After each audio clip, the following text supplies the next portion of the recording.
importance of vitamins and minerals in our diet. We know that vitamins are naturally present in food and we need them in the body to perform the different bodily functions, like for energy production, for making red blood cells, etc.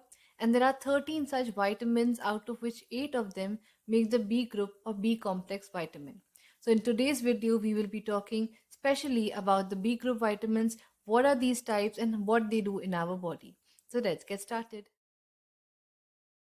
So the B group vitamin consists of 8 vitamins, that is B1, B2, B3, B5, B6, B7, B9 and B12.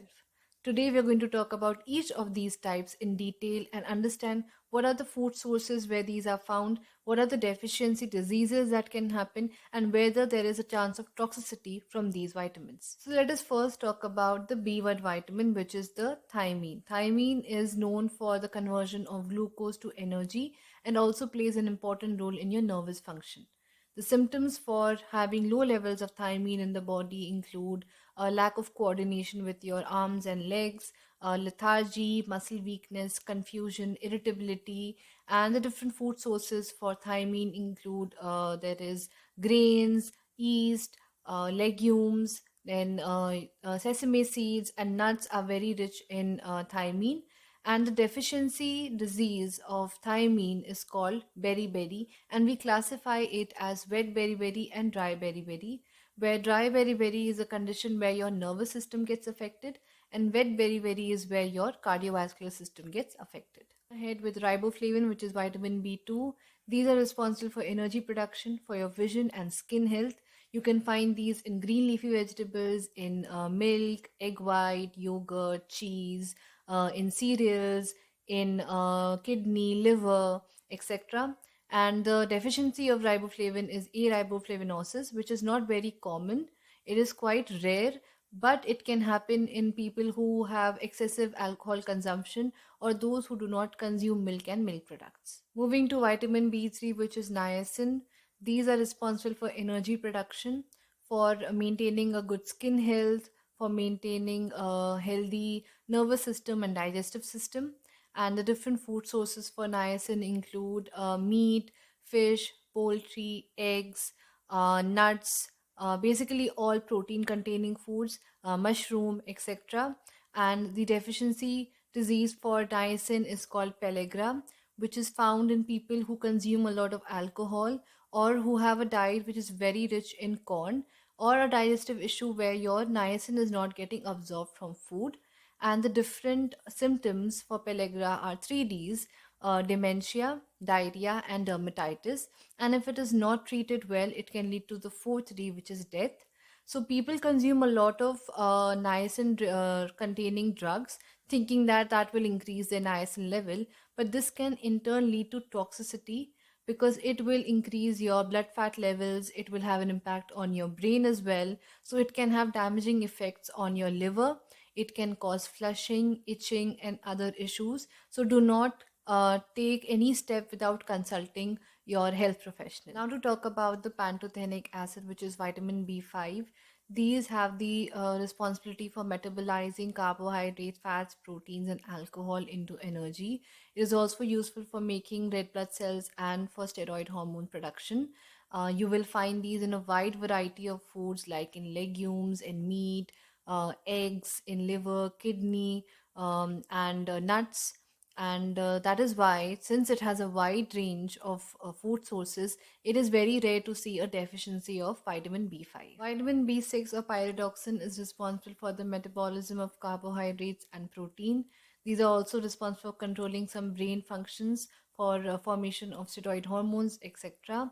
And you can find these in almost all the food groups. It is found in vegetables, fruits, in pulses, in cereals, in nuts. So it is again very rare to find a deficiency related to pyridoxine.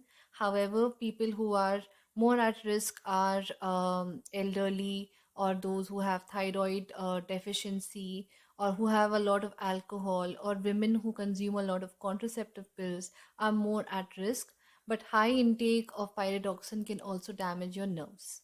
Now to talk about biotin or vitamin B7. These are responsible for the energy metabolism, for amino acid metabolism, for fat and glycogen synthesis, but having high amount of biotin can cause high cholesterol levels. So the different sources of biotin include egg yolk, chicken, yeast, mushrooms, nuts, etc. So having a deficiency from biotin is rare because it is required in small amounts and it is present in a wide variety of food items. But people who consume a lot of raw egg whites are more prone to having deficiency because the protein which is present in egg whites in its raw state inhibits the absorption of biotin. Folic acid or folate, which is vitamin B9, is essential for our body for several reasons. It is responsible for forming the red blood cells which carry oxygen throughout the body. It helps in DNA synthesis, in cell growth, and in the development of the fetal nervous system.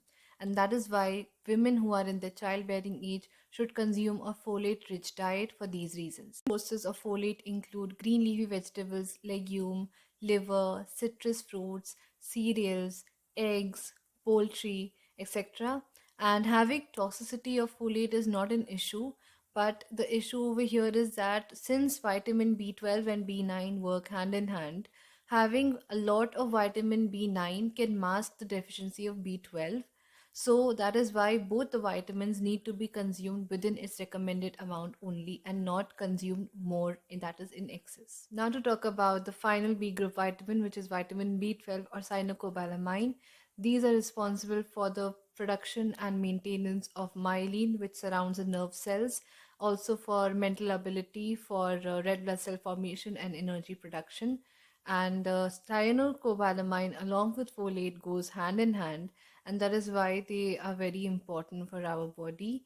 The different sources of vitamin B12 include liver, meat, cheese, eggs, all the things that originate from the animal source, and that is why mostly vegan eaters or people who have only plant-based diets who do not consume anything from the animal origin are more prone to having a vitamin B12 deficiency. And even babies who are breastfed by vegan mothers have vitamin B12 deficiency. Along with that, the absorption of vitamin B12 reduces with age because the gut is not able to absorb vitamin B12 as the person's age increases. So even elderly are more at risk of having vitamin B12 deficiency.